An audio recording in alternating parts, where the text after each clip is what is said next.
आप देख रहे हैं RTI इन्वेस्टिगेशन न्यूज 18। सर, जब भी इलेक्शन होते हैं देश का वो नागरिक, देश का वो बाशिंदा अपनी सूझबूझ समझदारी के साथ अपना विधायक चुनता है, उसे वोट करता है। पिछले 15 सालों में जो सरकार है, जैसे कि लॉकडाउन, नोटबंदी, GST, इसमें जो जनता है वो काफ़ी नाराज़ नज़र आई, मगर भारतीय जनता पार्टी पूरी बहुमत के साथ अपनी सरकार बना लेती है, या तो फिर सरकार गिर गई तो गठबंधन की सरकार बना लेती है। तो इसको लेकर क्या कहना चाहोगे आप? भारतीय जनता पार्टी, ये भाजपा जो है भारत जलाओ पार्टी है, मैं हर सभा में बोलते आता हूँ। और ये जो भाजपा भारत जलाओ पार्टी है, इसकी जो नीति है ये नीति मनुवादी नीति है। ये ब्रिटिश की नीति है, डिवाइड एंड रूल। तो डिवाइड एंड रूल का मतलब होता है कि तोड़ो फोड़ो और राज करो। राष्ट्रवादी फोड़ा, शिवसेना फोड़ा, तो 2 शिवसेना 2 राष्ट्रवादी, और इसी तरीके से जो है ये 6000 जातियों के अंदर पूरा समाज बटा है। तो ये सब जो है ये मनुवादी नीति होने की वजह से ये अल्पजनों के अंदर ये जो है डिवाइड एंड रूल का जो है माहौल बनाते हैं। हम अल्पजन जातियों को इकट्ठा करके बहुजन नीति की बात करते हैं, बहुजनों की राज की बात करते हैं, और बहुजनों की सत्ता की हम बात करते हैं। और बहुजनों की सत्ता की बात करते समय आपकी बार संविधान सरकार, ये हम बात करते हैं। तो बीजेपी की नीति जो है कामगार विरोधी नीति है। केंद्र सरकार की, राज्य सरकार की जो नीति है ये हमेशा SC ST के, OBC के आरक्षण के खिलाफ की नीति है, मराठा आरक्षण के खिलाफ की नीति है, मुस्लिम आरक्षण लागू नहीं होना चाहिए, धनगर आरक्षण लागू नहीं होना चाहिए, इसके खिलाफ की इनकी नीति है। राष्ट्रीय स्वयं संघ की स्थापना 1925 में हुई, अभी ये 2024 चल रहा है। तो 2025 के अंदर राष्ट्रीय स्वयं संघ को, यानी अगले साल राष्ट्रीय स्वयं संघ को 100 साल हो जाएंगे। तो डॉक्टर बाबा साहब अम्बेडकर ने जिस तरीके से मनुस्मृति को जलाया 1925 में, उसी तरीके से जो मनुवादी जो मनुस्मृति बाबा साहब ने जलाया, और बाबा साहब अम्बेडकर ने भारत का 140 करोड़ जनता के लिए सभी जाति धर्म के लोगों को इकट्ठा करने वाला, एकता की बात करने वाला भारत का संविधान लिखा। तो ये जो संविधान है 140 करोड़ जनता का है, ये संविधान मतलब भीमस्मृति है। तो 2025 के अंदर अगर बीजेपी केंद्र में सरकार में है, राज्य में भी है, तो ये अगर फिर से सत्ता में अगर आ गई तो ये आरक्षण को ख़त्म कर देंगी, साथ ही साथ ये संविधान को ख़त्म कर देंगे, क्योंकि 1 साल बचा है। राष्ट्रीय स्वयं संघ को बदला लेने के लिए मनुस्मृति को जलाया बाबा साहब ने 1925 में।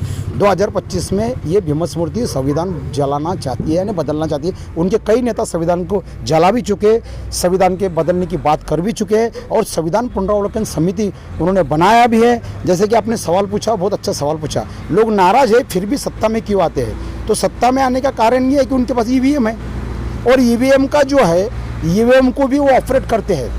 तो EVM के ऊपर भी हमें शंका है देश के करोड़ों नागरिकों को कि EVM जो है इसकी नीति की वजह से भी वो छून के आ सकते हैं। और साथ ही साथ यहाँ पर जो है अभी भुसावल विधानसभा मतदार संघ की मैं बात कर रहा हूँ, दिल्ली और मुंबई की बात तो जो है वो नाराज़गी की वो जो सुर है शेतकरी, क्षेत्रमजदूर, कष्टकरी, कामगार, बहुजनों के अंदर है, ये बात सही है।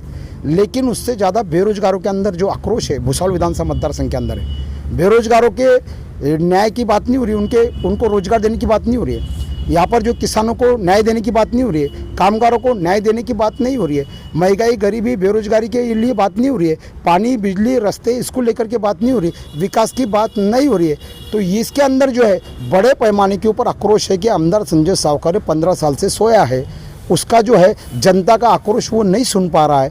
तो हम ये चाहते हैं कि मैं आमदार बनने के बाद में मैं जनता का आक्रोश सुनूंगा, जनता तकरार पेटी रखूंगा, जनता दरबार जो अभी तक आमदार संजय सावकारे ने नहीं भरा है, मैं वो जनता दरबार भराऊंगा। और साथ ही साथ माजी आमदार संतोष चौधरी की जो नीति है, ये नीति जो है ये SC समाज में का जो संविधानवादी नेता है, जो कामगारों का नेता है, जो बहुजनों का नेता है, ऐसा नेता आमदार नहीं बनना चाहिए, जय भीम वाला नेता आमदार नहीं बनना चाहिए। इसलिए वो संजय सावकारे के साथ में छुपी उसने युति की है माजी आमदार संतोष चौधरी ने। इसलिए मेरा नारा है कि आज ही माजी आमदार हटाओ और भुसावल शहर बचाओ, उनके चमचे दलाल हस्तक भड़वे हटाओ और भुसावल शहर बचाओ। अगर ये दल बदलू दोनों नेता को अगर हटा दिया तो भुसावल शहर का विकास बड़े तेज तर्रार और बहुत ही गति से होगा। मैं किसी को नाम लेके नहीं बोला कि ये चमचा है, ये दलाल है, ये हस्तक है, भड़वा है। जिसको वो बात लग रही है वो लोगों से मेरी गुजारिश या अनुरोध है कि भाई मैं तुम्हारे खिलाफ नहीं हूँ। मैं ये बात किस लिए कर रहा हूँ कि सिर्फ मुट्ठी भर लोगों को कॉन्ट्रैक्टर आमदार संजय सावकर ने बनाया, माजी आमदार ने भी उनको ही बनाया। तो हम चाहते हैं कि बेरोजगार युवाओं को मेरे आमदार बनने के बाद में उनको कॉन्ट्रैक्ट मिले। मैं ये चाहता हूँ कि सिर्फ संजय सावकर के चमचे दलाल उन्हीं को कॉन्ट्रैक्ट मिलेगा, उन्हीं को ज़्यादा से ज़्यादा करोड़पति बनेंगे। मुट्ठी भर लोग संजय सावकर के मुट्ठी भर लोग करोड़पति बनेंगे। अरे भाई शेतकरी, शेतमजूर, किसान, कामगार, बेरोजगार, इनका राज कब आएगा? इनको कौन कब कॉन्ट्रैक्ट देगा? इनको कोई क्यों खड़ा नहीं करता है? तो मैं उनके अधिकार की बात कर रहा हूँ, मैं क्या गलत बात कर रहा हूँ? तो तुमको भाई बुरा लग रहा होगा तो मैं तुम्हारा नाम लेकर के नहीं बोल रहा हूँ। तुमको अगर चमचे दलाली करना है तो मैं ये चाहता हूँ कि जनता की करो भाई, भुसावल की विधानसभा विकास की करो। ये इनके तलवे चाटने से जो है मुट्ठी भर लोग तुम्हारे फायदा है, हम जनता का फायदा चाहते हैं, जनता का विकास चाहते हैं, विधानसभा मतदार संघ का विकास चाहते हैं। और इस समय जो सभाएं चल रही वरणगांव के अंदर, भुसावल के अंदर, स्टार्टिंग के नेहरू मैदान की सभा, ये तीनों सभाओं के वैसे चित्र बदल चुका है। अभी जो है इनकी दाल गलने वाली नहीं है। इस समय परिवर्तन की लाट नहीं आई है, तूफान आया, तूफान वादड़।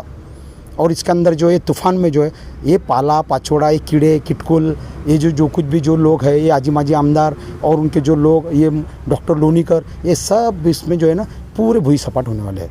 और सिर्फ गैस सिलेंडर ही चुन के आने वाला है, जगन सोनवणे चुन के आने वाला है। सर, महाराष्ट्र विधानसभा सन 2014 में भुसावल मतदार संघ से आपने कांग्रेस के पक्ष के टिकट से लड़ा था और सन 2019 में आपने जो है तो राष्ट्रवादी से टिकट से चुनाव लड़ा था। क्या कारण रहा आज आप वंचित बहुजन आघाड़ी से चुनाव लड़ रहे हैं? वेरी गुड, बहुत अच्छा प्रश्न पूछा पत्रकार साहब आपने, बहुत ही ग्रेट प्रश्न पूछा, मेरे दिल को छूने वाला प्रश्न पूछा। 2014 के अंदर जो है मेरी पत्नी को मुख्यमंत्री पृथ्वीराज चौहान, मैं, नारायण राव राणे, हमारी प्रेस कॉन्फ्रेंस बम्बई में हुई, तीनों हम साथ में थे। पत्रकार परिषद उन्होंने नहीं बुलाया था, दिल्ली से पैगाम आया था उनको, उन्होंने मेरे को मैसेज दिया और मैं गया। जाने के बाद में अगर वहाँ से टिकट कांग्रेस का मैंने लाया तो भुसावल के कांग्रेस के जो सड़े हुए लोग, जिसके पीछे कांग्रेस का एक भी कार्यकर्ता नहीं आया, वो लोगों ने जो है, मैं उम्मीदवार कांग्रेस का होने के बावजूद, यानी मेरी पत्नी होने के बावजूद भी उन्होंने दूसरे व्यक्ति को समर्थन दे दिया और कांग्रेस के अधिकृत उम्मीदवार पुष्पा जगन सोनवणे ने इनके पीठ में खंजीर घोंसने का काम किया। कांग्रेस ने गद्दारी किया तो कांग्रेस का टिकट लिया, कांग्रेस को लोग काम नहीं करते, कांग्रेस को लोग साथ नहीं देते, कांग्रेस को लोग उल्टा कांग्रेस का अधिकृत उम्मीदवार के खिलाफ समर्थन देते। 2019 में आपने पूछा, बरोबर है, मुझे शरद चंद्र जी पवार, राजेंद्र पवार साहब ने बुलाया, टिकट दिया और टिकट देने के बाद में संतोष चौधरी ने डॉक्टर लोनीकर मानवतकर को अपक्ष खड़ा कर दिया। उस समय भी राष्ट्रवादी के 2019 का अधिकृत उम्मीदवार होने के बावजूद भी मेरे पीठ में खंजीर घोंसने का काम किया संतोष चौधरी ने, मानवतकर ने अपक्ष खड़ा रहा। और ये जो लोग हैं बार बार गद्दारी करते, टिकट तो देते कांग्रेस वाले मगर वोट नहीं देते, साथ नहीं देते। राष्ट्रवादी वाले टिकट तो देते, वोट देते नहीं, साथ नहीं देते, दूसरे को समर्थन देते। तो इसके लिए मैंने सोचा कि इस समय जो है कि बहुजनों की सरकार बनानी है, संविधान की सरकार बनानी है, तो मैंने डॉक्टर बाबा साहब अम्बेडकर जिस राजगृह में रहते थे, जहाँ उन्होंने संविधान लिखा, उनका कलम वहाँ है, और उसी तरीके से संविधान जहाँ बाबा साहब अम्बेडकर कुर्सी पर बैठते थे वहाँ जाके मैं उनकी कुर्सी को, संविधान को और पेन को चूम करके आया। बाला साहब अम्बेडकर श्रद्धेय, इनका मैं आशीर्वाद लेकर के आया और ये सोचा कि ये लोग तो गद्दारी करते, मगर बहुजनों का राज लाना है तो एक हाथ में तिरंगा, एक हाथ में संविधान लेके मैं विधानसभा में जाने के लिए तैयार हूँ और बहुजनों की सरकार मैं चाहता हूँ। और इसलिए मैं संविधानों की सरकार चाहता हूँ। मैं SC ST NT OBC मुसलमान, अल्पसंख्यक, बहुजनों की, किसानों को, शेतकरी, शेतमजदूर, बेरोजगार, इनकी सरकार चाहता हूँ।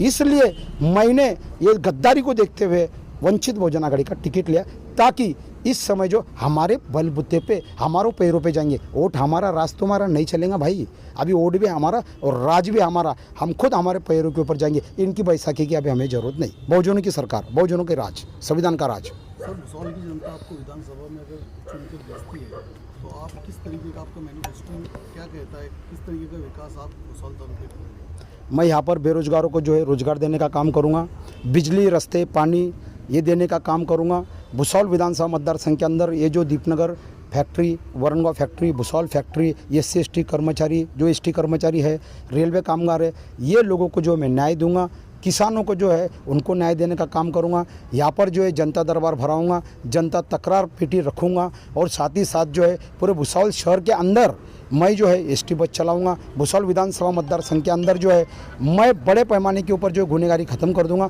विकास की गंगा में यहाँ, विकास की तापी मैया मैं यहाँ लाऊँगा। और साथ ही साथ जो है ये भुसावल विधानसभा मतदार संघ के अंदर 25 हत्या हुई आमदार संजय सावकारे के राज में। तो आमदार संजय सावकारे जो है गुनहगारी को रोक नहीं पाए, 25 हत्याएं हुई। रोज़ यहाँ पर जो है रिवॉल्वर मिलती है, सलमान खान को धमकी दी जाती है, सिद्दीकी का मर्डर होता है। ऐसे पीरियड के अंदर जो है ये आमदार के प्रमोद सावकारे, आमदार संजय सावकारे, इसके भाई को धमकी दी जाती है, उसके भाई का संरक्षण नहीं कर पाता है। इसलिए मैंने सोचा कि भुसावल विधानसभा मतदार संघ के अंदर जो है बड़े पैमाने के ऊपर जो नहीं हुआ ऐसा विकास मुझे लाना है, नए नए प्रकल्प लाना है, नई नई योजना लाना है, इतना काम करना है, इतना काम करना है। जैसा मैं 365 दिन 24 तास घूमता हूँ, लोगों में जाता हूँ, रास्ते पे बैठता हूँ, जन आंदोलनकारी नेता हूँ, रास्ते पे का कार्य करता हूँ, उसी तरीके से जो है मैं इस समय भी भुसावल विधानसभा मतदार संघ का सर्वांगीण विकास का सपना देख रहा हूँ। और मैं ये सपना देख रहा हूँ कि मेरे बेरोजगार भाइयों को हाथों को काम मिले। मैं सपना देख रहा हूँ कि भुसावल विधानसभा मतदार संघ के अंदर आज तक कुछ नहीं हुआ, ऐसा राज मैं लाना चाहता हूँ कि हर एक व्यक्ति को रास्ते पे जगन सुनने मिल जाए। ये अंदर जा रहा है, ये अंदर जा रहा है, वो स्कूटर पर जा रहा है, वो रिक्शा में जा रहा है, वो पैदल बैठा है, वो बाबा साहब पुतले में बैठा है, ये ऐसा मैं करना चाहता हूँ। ठीक है, thank you. Right to information.